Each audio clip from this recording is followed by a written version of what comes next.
오늘 2023학년도 9월 모의평가 시험을 보느라고 고생 많았습니다. 1번 문제는 항상 사회문화 현상의 특성을 묻는 문제죠. 자연현상의 특성과 비교해서. 그래서 우리가 그 비교 내용들을 알아봐야 되는데, 자, 첫 번째로 기억.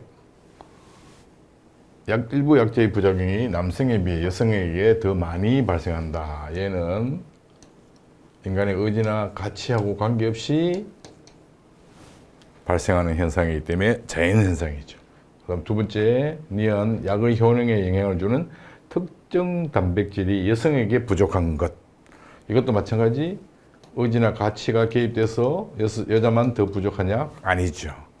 그래서 자연현상이다. 그 다음에 이제 남녀 신체의 생물학적 차이를 무시한다. 그러면 인간의 의지나 가치가 개입되는 현상이죠. 그래서 사회 문화 현상이다.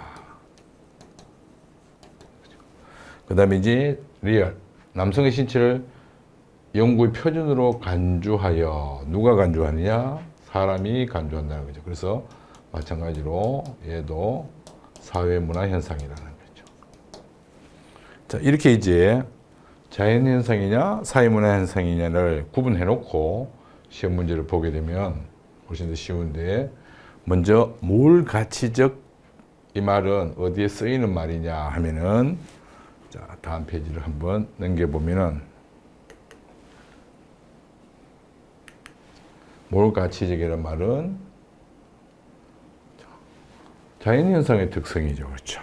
그렇기 때문에 얘는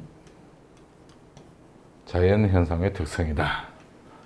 그러면 기억하고 니은하고는 같은 거죠, 이게. 그렇죠? 그 다음에 디귿 리얼은 같은 거고, 이렇게. 그래서 틀렸습니다. 그 다음에 특수성이 나타난다. 특성이 나타난다는 것은 사회문화 현상이죠. 니은과 디귿 이렇게 되어 있는데, 니은은 자연현상이기 때문에 특수성은 사회문화 현상입니다. 그래서 틀린 겁니다. 그 다음에 3번 디귿 같은 현상. 디귿 같은 현상 사회문화 현상이죠. 그러면 인과관계가 명확하다. 리얼 같은 현상과 달리 디귿 리얼 같은 거죠. 인과관계가 명확한 것은 자연현상에 대한 설명입니다. 그죠? 아까 잠깐 살펴본 것처럼, 자, 인과관계가 둘 다 나타나지만 사회문화 현상은 약하게 나타나고 자연현상은 강하게 나타난다는 거죠. 그래서 인과관계가 강하다 이러면 이제 얘는 자연현상에 대한 설명이다.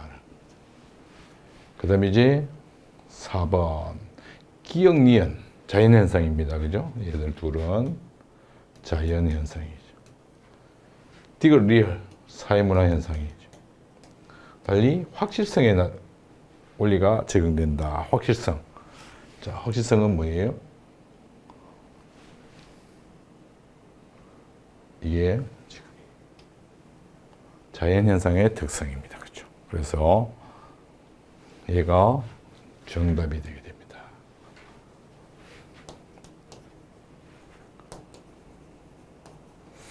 니은 디귿. 니은 디귿은 같이 묶을 수가 없습니다. 그렇죠? 왜냐면 얘는 자연이고 얘는 사회문화 현상이기 때문에. 그 다음 기억과 리얼 마찬가지 자연현상이고 사회문화 현상이기 때문에 같이 묶을 수가 없는데 묶었기 때문에 이 선지는 더 이상 진행하지 않아도 됩니다. 그렇죠? 그래서 답이 4번이 되고, 자, 이 부분을 이제 조금 더 이제 나중에 따로 시간을 내서 공부를 한번 더 해보도록 합시다. 공통점 마찬가지. 지금 다시 한번 살펴보게 되면 보편성이 나타나는데 사회문화 현상은 좀 약하게 나타나고 자연현상은 강하게 나타납니다. 둘 다 모두 발생한다는 점.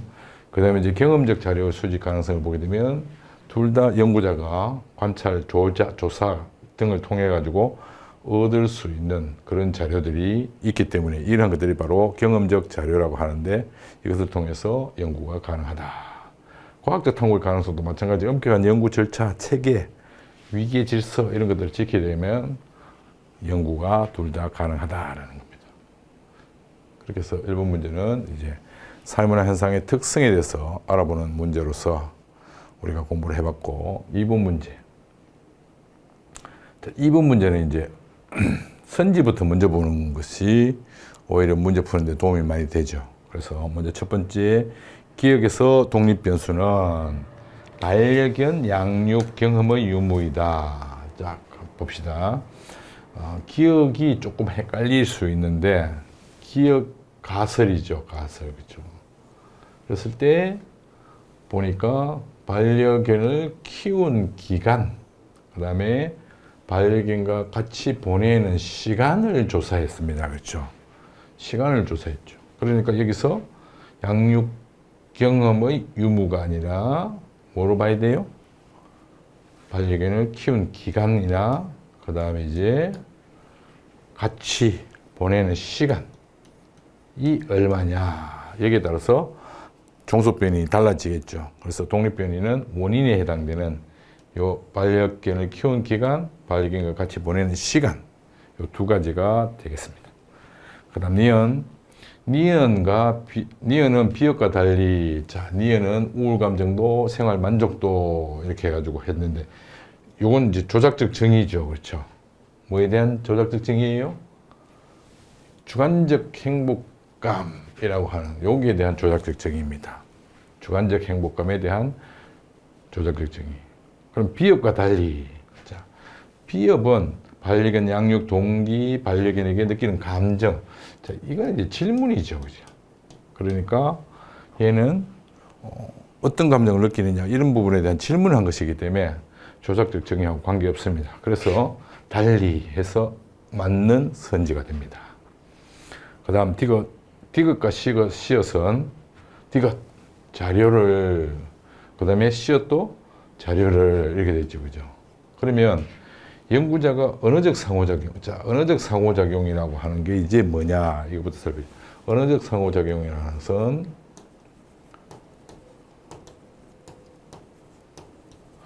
우리가 질문지법을 통해서 얻을 수 있는 답들이 바로 언어적 상호작용을 통해서 얻을 수 있는 자료다, 이렇게 얘기할 수 있고, 그 다음에 면접법을 통해서 얻을 수 있는 자료가 바로 또 마찬가지 언어적 상호작용을 통해서 얻을 수 있는 자료다, 이렇게 얘기할 수 있죠. 그러면 자, 갑은 해서 질문지를 돼 있죠. 그러니까 질문지 통해서, 그 다음에 을은 뭐 했나요? 감정에 대해서 직접 물어보면서 대답을 녹취했다, 이렇게 돼 있죠. 그러면 이 부분은 바로 면접에 해당된다. 그렇기 때문에 얘 둘이 다 들어가 있는, 그리고 1차 자료인지 아닌지 확인해야 됩니다. 그렇죠? 자, 1차 자료, 2차 자료는 어떻게 확인하나요? 1차는 연구자가 직접 조사하여 얻은 자료. 반면에 2차 자료는 주로 이제 문헌 자료에서 많이 나오는 자료가 2차 자료인데, 다른 연구자가 이미 해놓은 것을 내가 활용하는 경우 2차 자료를 활용했다, 이렇게 얘기하는 거죠. 그런데 지금 보면 둘 다 어른 수집한 자료를 자기가 수집한 자료죠. 그렇기 때문에 1차 자료다. 그래서 맞는 얘기입니다. 리얼, 통제 집단, 실험 집단. 자, 지금 우리가 보고 있는 이 지문은 실험법이 아니죠. 그렇기 때문에 통제 집단이다, 실험 집단이다 라는 말 자체를 쓸 수가 없습니다. 그래서 답은 니은과 디귿이 답이 되게 됩니다. 그래서 3번이 정답이 틀렸지.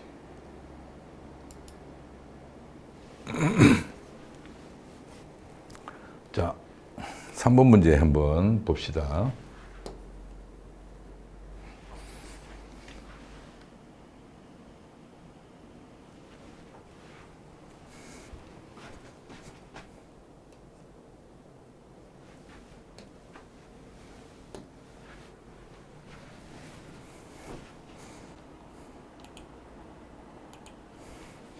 자, 3번 문제 한번 봅시다. 3번 문제. 먼저 A는 한 사회 구성 대다수가 공유하는 문화이다 라고 하는 진술은 거짓이다, 이렇게 되어 있죠. 그러면 얘는 주류 문화는 빼고 반문화이거나 하위 문화이거나 둘 중 하나겠죠. 그죠? 그 다음 B, C 이렇게 놓았을 때, 자, 그 다음에 이제 두 번째, 한 사회에서 특정 지역의 문화는 C에 해당된다. 특정 지역의 문화는 C에 해당된다. 특정 지역의 문화는 하위 문화죠. 그러니까 얘는 A가 자연히 반문화가 되게 됩니다. 그렇죠? 그 다음에 이제 B는 A와 C의 총합으로 설명할 수 없다. 이렇게 됐으니까 주류 문화죠. 성격이 다른 문화이기 때문에 절대 합하면 안 되는 겁니다. 그렇죠? 그래서 A 반문화, B 주류, C 하위 문화 이렇게 됩니다. 모든 A는 반문화는 C 하위 문화에 해당된다.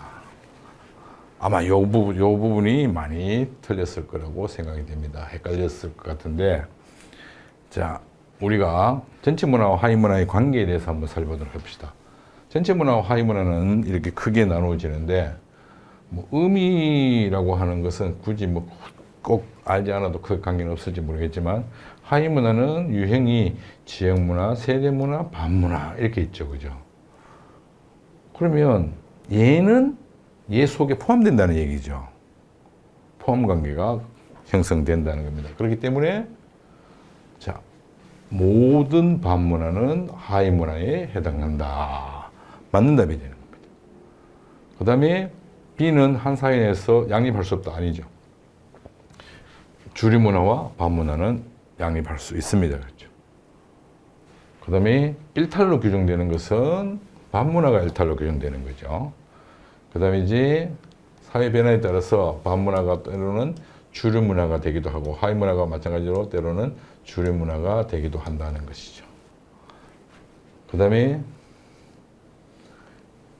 이게 이제 사회 전체의 동질성을 높이는 데가 아니고 이러한 하위 문화와 반문화는 다양성 확보에 도움이 된다는 것. 그죠? 그래서 틀렸습니다. 1번이 정답인지 아닌지 조금 헷갈려 했던 친구들이 있을 것 같아요. 뭐 지금 이 문제를 풀고 있는 여러분은 맞겠지만. 자, 그러면 이제 4번. 자, 4번 문제도 조금 어려웠던 문제였을 거라고 생각이 됩니다. 같이 한번 봅시다. 역할 갈등이라고 하는 것은 이제 고민에서 얘가 단순 고민인지 역할 갈등인지 이 둘을 구분할 수 있어야 되는데 역할이나 이런 부분하고 관계가 없는 것이면 이게 단순 고민이 되고 예를 들면 뭐 오늘 점심 뭐 먹을 것이냐 이런 것들 그죠? 그런 것들이 바로 역할하고 관계 없는 거죠. 그래서 이런 것들은 단순 고민이 되게 됩니다. 자, 그러면 먼저 갑의 역할 갈등. 갑은 오늘 또 회사 복지팀으로부터 해서 뭐 마음고생한 경험이 있고 뭐 했는데 역할 갈등이 전혀 안 나타납니다. 그죠? 찾을 수 없어요. 그런데 어른 역할 갈등을 경험하고 있죠. 어떻게? 자, 동료 직원으로서 지금 보게 되면 해서는 안 된다고 생각하고 있는 이런 고민을 하고 있고, 그 다음에 이제 경영진의 지시를 받는 입장이기 때문에 이제 경영진의 지시를 받는 입장이죠.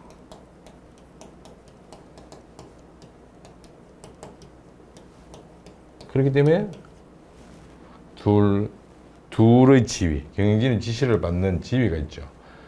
거기에 따르는 역할로 고민을 하고 있다. 그래서 어른 역할 갈등이 나타납니다. 그래서 틀렸죠. 그 다음 니은, 갑과 을이 모두 소속된 자발적 교사체가 한 개 나타나 있다. 자, 자발적 교사체는 노동조합도 자발적 교사체입니다. 그런데 보니까 팀장은 어른 회사 내 같은 노동조합에서 활동하고 있는 갑 때문에 이렇게 됐죠. 그죠? 그래서 얘가 맞는 선지가 됩니다. 그 다음 갑과 을이 소속된 공식적 사회형. 공식적 사회계는 회사는 공식적 사회계는 아니죠. 비공식적 사회개념입니다. 회사는 사회화를 목적으로 하는 것이 아니고 이윤 추구, 그것도 극대 이윤 추구를 목적으로 하는 기관이기 때문에 비공식적 사회개념입니다. 그 다음에 갑이 소속된 공식 조직. 자, 갑이 소속된 공식 조직, 회사라고 하는 A 회사가 있죠. 그 다음에 을이 소속된 비공식 조직, 을이 소속된 비공식 조직, 회사 내 사진 동호회 이렇게 돼 있죠. 그래서 맞는 선지가 됩니다. 그러면 답이 4번 이렇게 되는 거죠. 그죠? 자, 그 다음에 5번. 사회 변동 이론 가, 나. 그러면 가가 진화론인지 나가 진화론인지부터 살펴봐야 되죠. 거대한 재난으로부터 사회 전반이 파멸되면 이렇게 나오니까 이게 얘는 순환론이구나. 이렇게. 그 다음에 이제 환경에 적응하듯 인간도 생존을 위해서 고도화된 방향이 진화론이죠. 그렇죠? 그래서 그림을 가지고 잠깐 살펴보게 되면 자, 왼쪽에 있는 게 진화론이고 오른쪽에 있는 게 순환론입니다. 그렇죠? 그래서 시간이 흐름에 따라서 발전 정도가 높아지는 쪽으로 가는 것이 진화론입니다.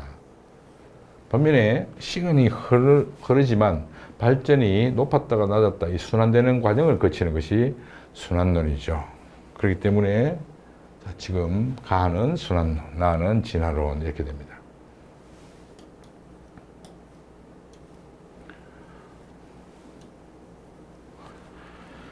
가는 서구 중심의 사고라는 비판을 받는 것은 진화론이 거기에 해당됩니다. 그렇죠? 그다음에 이제 사회 변동을 사회 발전과 동일시한다. 이것도 진화론에 해당되는 얘기죠. 그런데 1번은 가에 대해서 해놨으니까 순환론은 이렇게 돼서 틀렸죠. 그죠? 그런데 2번 나는 진화론은 이렇게 됐으니까 2번이 정답이 됩니다. 그 다음에 미래사회의 변동의 역동적 대응. 역동적 대응은 얘는 좀 운명론적인 이제. 반면에 얘는 이제 역동적으로 더 나아가는 방향이 있으니까 노력을 열심히 해야 되겠죠. 그래서 역동적인 대응이 용이하다라고 하는 것이 바로 진화론에 대한 얘기입니다. 운명론적인 관점에서 바라본 것은 좀 아까 설명했던 것처럼 순환론에 해당되는 것이죠. 그 다음에 장기적인 사회 변동은 이제 진화론에 해당되는 게 아니라 순환론에 주로 해당되는 것인데 진화론도 마찬가지 단기적인 사회 변동을 설명하는 것이 아니라 장기적인 사회 변동을 설명할 때도 유용합니다. 그러나 순환론은 장기적인 사회 변동에서만 유용하지 단기적인 경우는 설명이 안 되겠죠. 왜냐하면 이렇게 되면 이제 어디가 어떻게 법칙이 나오기 어렵죠. 그래서 장기적으로 봤을 때 이렇게 하나의 법칙이 나온다, 순환된다라는 법칙이 나온다는 거죠. 그래서 장기적인 관점에서는 이게 순환론에 해당된다 이렇게 보는 거죠. 그다음 6번 문제. 일탈 이론에 대한 문제입니다. 그러면 가나다. 그러면 각각 어떤 것이 아노미론이고 어떤 것이 차별적 교제론이고 어떤 것이 낙인 이론인지 먼저 알아봐야 되죠. 일탈에 대한 반응이 상이하다. 정당한 지속적 원리며 일탈에 대한 우호적인 태도를 내면하여 일탈자가 될 수 있다. 일탈자와 어울리며 하는 것은 차별적 교제론이죠. 그렇죠? 여기서 이제 조심해야 될 단어가 차별적 교제라는 말하고 차별적 제재라는 말하고 다르다는 것을 생각해야 됩니다. 차별적 제재라고 하는 것은 우리가 뭐하고 관계냐면 낙인 이론하고 관계가 있었어요. 낙인 이론은 힘 있는 자가 그렇지 못한 자들을 통제하고자 할 때 차별적인 제재를 가하는 거죠. 자기들에게는 제재를 가볍게 또는 없게, 반면에 이제 자기와는 다른 모습을 갖고 있는 집단에 대해서는 엄하게 일탈자로 처리하게 됩니다. 그래서 차별적인 제재는 낙인 이론에 해당됩니다. 그래서 사회적 통제가 일탈을 이야기한다 하는 것이 바로 얘는 낙인 이론에 해당되는 것이죠.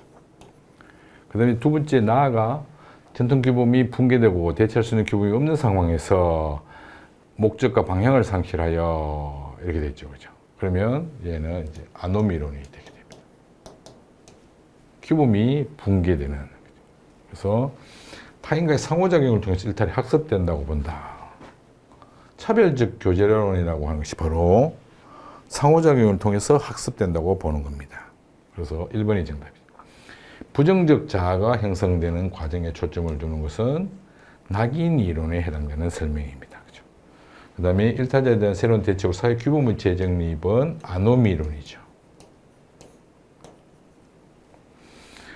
가는 나와 달리 차별적 제재, 아까 잠깐 설명했던 것처럼 차별적 제재라고 하는 것은 낙인 이론에 해당된다는 것이죠.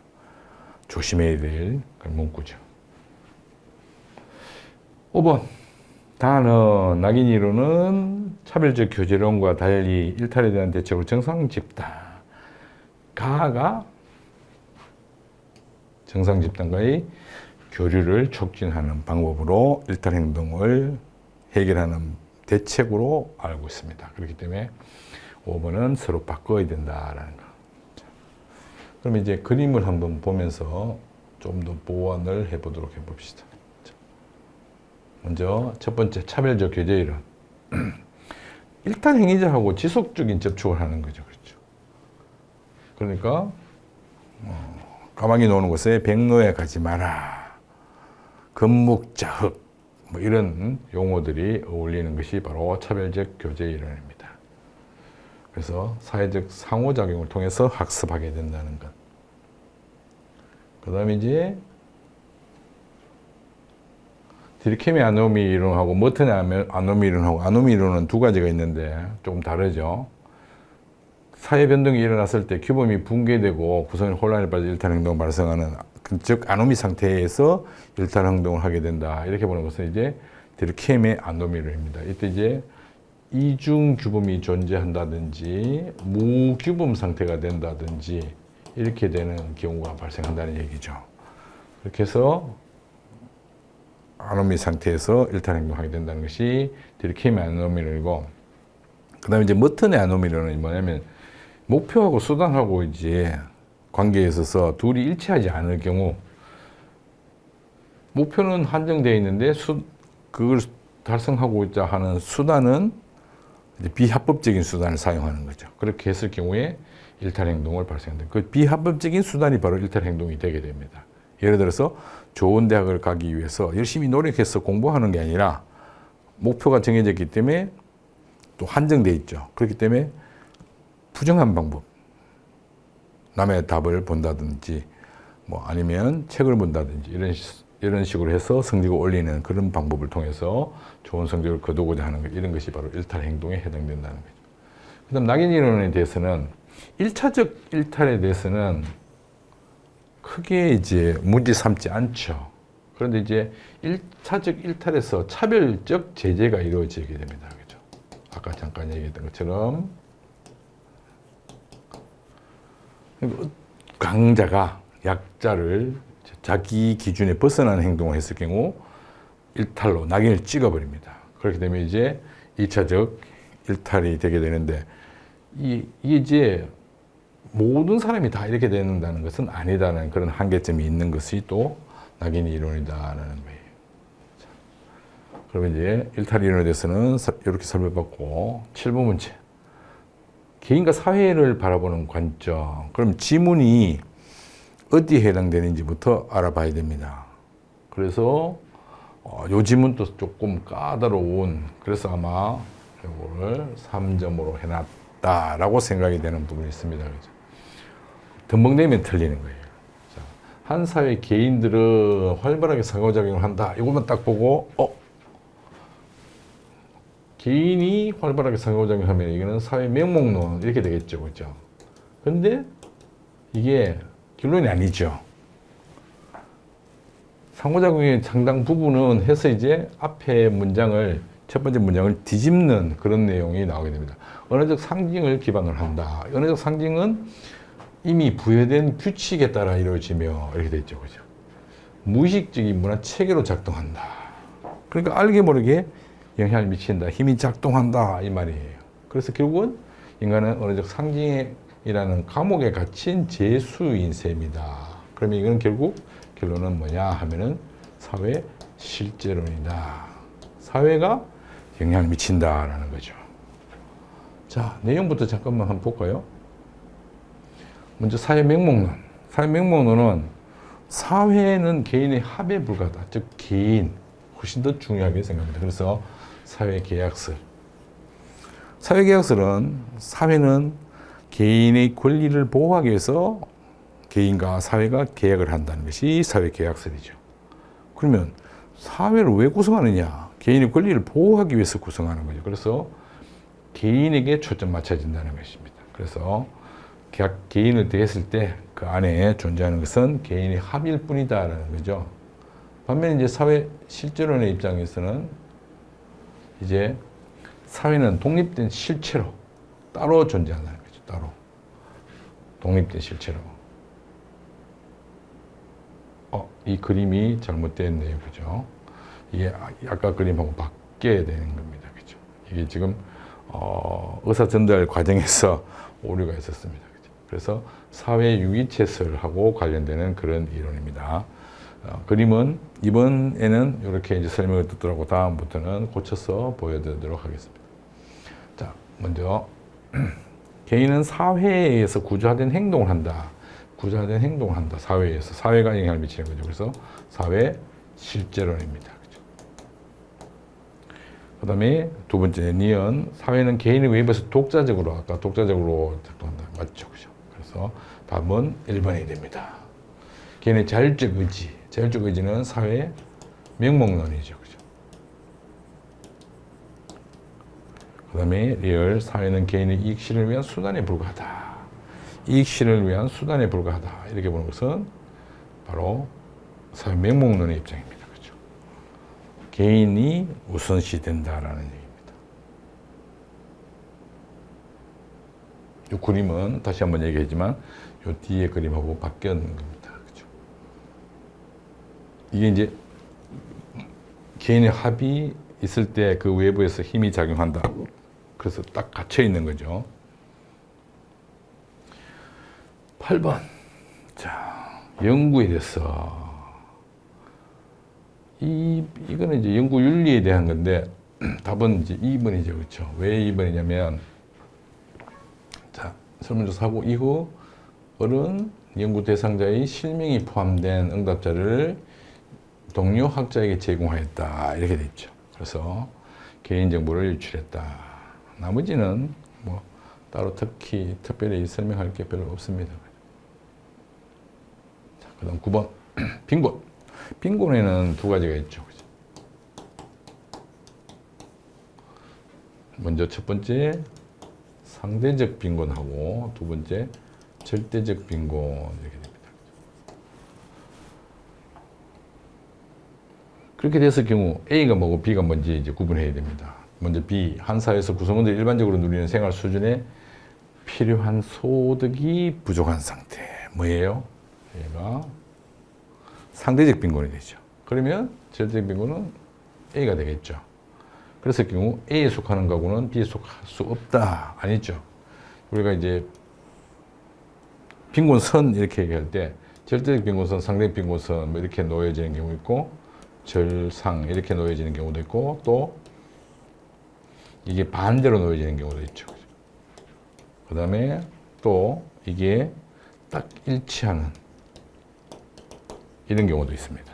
그렇기 때문에 속할 수 없다 이렇게 할 수 없죠. 그 다음에 기억에는 개인이 주관적으로 빈곤하다고 인식하는 상태가 들어갈 수 있다. 기억. 뭐예요? 기억은 절대적 빈곤에 대한 얘기입니다. 그렇죠? 그러니까 얘는 상대적 빈곤에 대한 질문입니다. 질문이죠. 그렇기 때문에 틀렸습니다. 그죠? 이거 착각할 수 있는 게 주관적으로 빈곤하다고 인식하는 상태가 들어갈 수 없다라고 생각할 수도 있는데 아닙니다. 지금은 이제 그 우리나라에서 절대적 빈곤과 상대적 빈곤이 객관화된 기준을 가지고 규정하고 있지만 20년 전쯤의 교과서에는 이런 문장이 들어가 있었습니다. 그래서 개인이 주관적으로 빈곤하다고 인식하는 상태를 상대적 빈곤이 한다 이렇게 됐는데, 그래서 확실하게 틀린 선지로 만들어 놓았겠죠. 이게 지금은 이렇게 나오니까. 그 다음에 가에는 소득 수준이 높은 국가에서 나타날 수 있다가 가 소득 수준이 높은 국가 아니죠. 이게 둘 다 공통점입니다. 그죠? 공통점. 그러니까 나에 들어가야 되죠. 공통점은 나에 들어. 그다음 나에는 우리나라에서는 객관화된 기준에서 아까 얘기했던 것처럼 상대 빈곤도 절대 빈곤도 객관화된 기준에서 맞죠. 그죠? 그래서 공통점이기 때문에 맞습니다. 여기 지금 나가 공통점이죠. 가, 나 이렇게 같이 여기도 이렇게 해당되니까. 그 다음에 상대적 박탈감을 유발할 수 있다. 이것도 마찬가지 공통점입니다. 그죠? 그래서 나가 들어가야 됩니다. 그죠? 그래서 틀립니다. 그 다음 10번. 자, 10번 자료 분석 문제죠. 지금 최근에 이제 성불평등이나 이런 불평등과 관계되는 자료 분석 문제가 많이 나옵니다. 그죠? 안 빠지고 꼭 한 문제씩 나옵니다. 그래서 먼저 1번. 가는 갑국에서 성별 가사 분담의 격차가 심화됐다. 심화된 게 아니죠. 왜냐하면 남자가 60분에서 80분으로 늘어났다는 것은 그만큼 남성들이 가사 분담이 커졌죠. 반면에 여성은 180분에서 160분으로 줄었습니다. 그렇죠? 그래서 격차가 심화된 게 아니라 약화되었다. 이렇게 볼 수 있죠. 그 다음에 2번. 맞벌이 부부 중 여성의 일 평균 가사 노동 시간 대비 맞벌이 부부 중 남성의 일 평균 가사 노동 시간은 2010년이 2020년에 1.5배이다. 자, 대비, 요 말은 그 앞에 있는 문장이 분모로 들어가야 됩니다. 그죠? 그래서 180분의 60 이렇게 되는 거죠. 여성의 가 180분의 60. 그 다음에 이제 2020년에는 160분의 80이죠. 그러니까 2020년이 오히려 더 많죠. 근데 2010년이 더 많다. 이렇게 돼 있으니까 틀린 겁니다. 나에서 2000년 대비 2020년에 남성 정규직 월평균 임금 상승률, 월평균 임금 상승률 어떻게 구하냐. 그죠? 그러면 이제 월평균 임금 상승률은 3,000만 원, 3,000달러였죠. 3,000달러에서 기준이 3,000달러에서 3,500으로 바뀌었으니까 3,500 빼기 3,000 해서 3,000분의 500이죠. 반면에 이제 여자는 기준이 2,500이죠. 2,500분의 마찬가지 3,000 빼기 2,500 해서 500달러가 더 증가했죠. 그러면 이 경우 누가 더 크게 증가한 겁니까? 부모가 작은 게 더 크게 증가한 거죠. 그렇기 때문에 여성의 임금 상승률 동일하다 이렇게 됐으니까 틀렸죠. 그 다음에 2010년 대비 2010년이 분모로 들어가야 됩니다. 그렇죠? 그러니까 어떻게 해요? 500분의 고위공직 증가율은 이렇게 됐으니까 남성이 총이 500명이죠. 500분의 지금 남성이 총이라고 하는 것을 먼저 구해야 되죠. 그러니까 750에서 500을 빼야 되죠. 750에서 500을 빼고 나면 500분의 250이 됩니다. 그 다음에 이제, 그러니까 여기는 50%죠. 그 다음에 두 번째는 이제 400분의 남성 임금 기준 대비니까 400분의 500 빼기 400. 400 되니까. 얘는 400분의 100이 되죠. 그러면 25%. 얘는 50%고, 그죠? 얘는 25%입니다. 그러니까 지금 4번 나에서 전체 고위공직자 수 증가율은 이게 더 높죠. 2배. 그래서 4번이 정답이 되겠습니다. 다는 나와 달리 경제적 측면의 성불평등 아니고 사회문화적인 고위공직자 수 이렇게 하는 것은 사회문화적인 측면이죠. 그래서 경제적인 측면에 했기 때문에 틀렸습니다. 그죠? 그 다음 11번 관료제, 타협관료제에 대한 질문입니다. 그죠? 단순 반복적 업무 수행으로 인해 저하되는 구성원의 자율성을 높이기 위한 방안, 자율성을 높이기 위한 방안 이러면 이제 탈관료제죠. 왜냐하면 관료제 하에서는 자율성이 발휘되기가 어렵습니다. 왜냐하면 정해진 규칙과 절차에 따라서 업무를 수행해야 되기 때문에. 그래서 자의성, 스스로 해석하는 그 말이죠. 그런 것을 줄일 수 있는 방안으로 대규모 조직을 해서 산업혁명 후에 등장한 관료제가 그 예입니다. 예측 가능성이 높은 것은 관료제에 대한 설명이에요. 그 다음에 공식적 규약과 절차에 의해서 하면 마찬가지 관료제에 대한 설명입니다. 그 다음에 이제 업무의 표준화, 세분화, 마찬가지 관료제에 대한 설명이죠.